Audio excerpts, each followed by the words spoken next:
السلام علیکم ورحمۃ اللہ وبرکاتہ۔ وعلیکم السلام ورحمۃ اللہ وبرکاتہ۔ باپا، میرا نام منصور اختاری ہے اور میں ابوظہبی سے تعلق رکھتا ہوں۔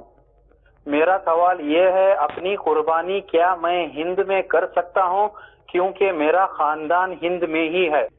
ہند میں قربانی کر سکتے ہیں، وکیل کر سکتے ہیں گھر والوں کو اپنا، لیکن اس میں یہ ذہن میں رہے کہ جہاں آپ ہوں گے اور وہاں قربانی کا وقت ہو، اور اسی طرح جس ملک میں قربانی کی جائے وہاں بھی قربانی کا وقت ہونا چاہیے۔ دونوں جگہ قربانی کا وقت ہوگا تو قربانی ہو جائے گی۔ اب مثال کے طور پر آپ کے یہاں امارات میں ایک دن پہلے عید ہو جائے گی، زیادہ تر ایسا ہی ہوتا ہے۔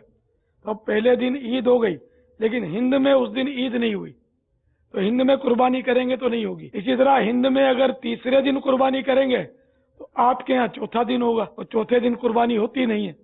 تو ہند میں تیسرے دن نہیں بلکہ دوسرے دن قربانی کرنی ہوگی، یعنی ان گھڑیوں میں، ان لمحات میں قربانی کرنی ہوگی جن لمحات میں اب عرب امارات میں بھی قربانی کا وقت ہو۔